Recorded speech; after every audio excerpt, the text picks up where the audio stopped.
Welcome back to the Tall Chairs of Portland. Oh, I'm sorry. A People's Guide to Publishing. At last I can look you in the eye. Or can you? This week, Not anymore.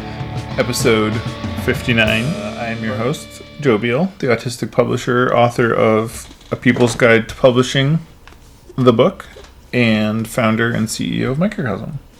I'm Ellie Blue. I'm the marketing and editorial director here at Microcosm. So today we're going to talk about budgeting for uncertain times.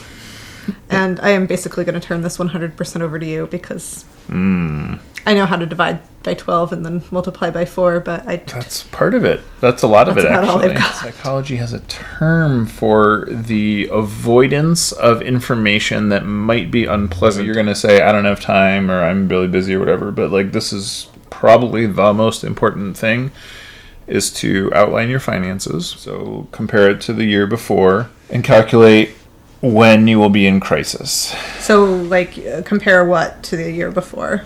So your daily income. Every day or for the last 3 months or for week by week? You know these people owe you money. You know these people are generally on time at paying you money. You know more or less when they will pay you money. So from all of that, you can create predictive expectations of when you will have this money and how much. And then from that, you hopefully have a budget where you say, I owe these people this amount of money on this day. You have your budget, you have your money coming in, you have your money going out. And you want to look at that over a period of time. So you want to say, this is our story in March. This is our story in March of 2019. This is our story in April. This is our story in April of 2019. And you look at how those match up. And that will essentially tell you the story of your own current trajectory. So a lot of people really tend to catastrophize, though there is another kind of person that really can't ever see harm coming down the road until it's completely driven over top of them. And so you want to take your emotions out of it as much as you can and say, okay, this is the amount of money we expect to receive this month. This is the amount of money we expect to pay in the following month. When are we going to start to run into trouble given a very conservative projection? And that's really, you can't plan on winning the lottery or robbing a bank, so take those two options off the table. But you can expect reasonable amounts of consistency based on what's happened in the past week, for example, based on what's happened in the past month, because all that time has been during pandemic. So it's not a perfect indicator, but it's a better indicator than you have elsewhere. How do you know who will be able to pay their bills next month and who won't? I figured that we would soon get all these notes from people that were we don't have money coming in, so we can't pay you. But the opposite happened. We sent out about 150 overdue notices to retailers that owed us money. And within a few hours, 40 of them had paid up. Within a few days, half of them had paid up. So it was really quite the opposite of what I had expected, which again was a conservative estimation of an outcome. When in reality, most outcomes are middling. They weren't all going to pay. I knew that. I knew some of them were going to be having problems. I knew some of them were going to be day to day. But a lot of them, honestly, were just, they paid what they owed.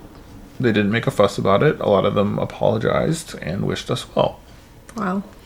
So say someone is doing these budgeting predictions, just kind of looking at money owed and then money that you owe and money that you expect to come in, and you have the realization, okay, on May 15th or on November 3rd or on, oh my God, last week I can't pay my bills given the amount of income I have. What are the next steps then?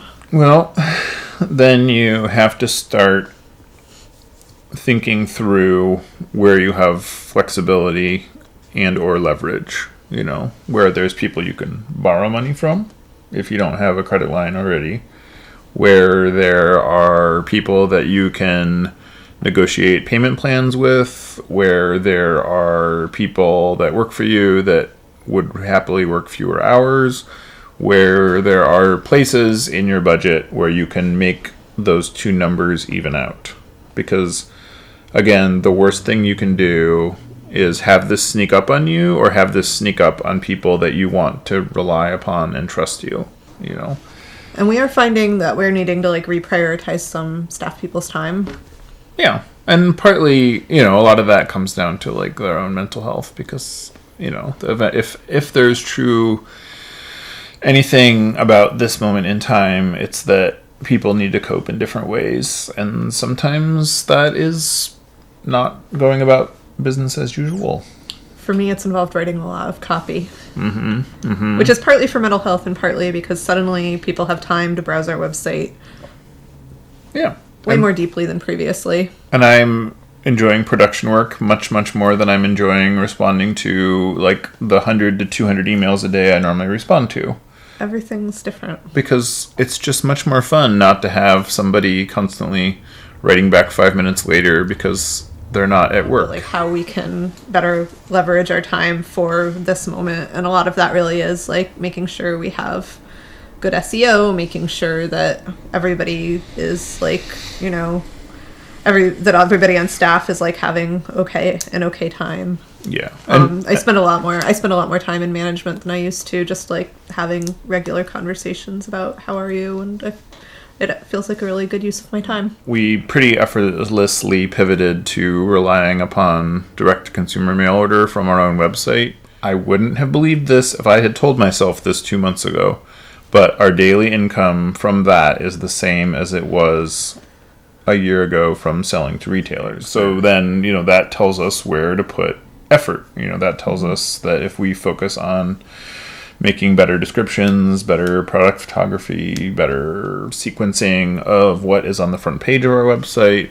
then we'll get more out of that. Whereas normally we were just sort of in a frantic haze of like, oh, we got 12 new books in, got to get them up. Okay. Oh, tomorrow's 6 new ones, you know.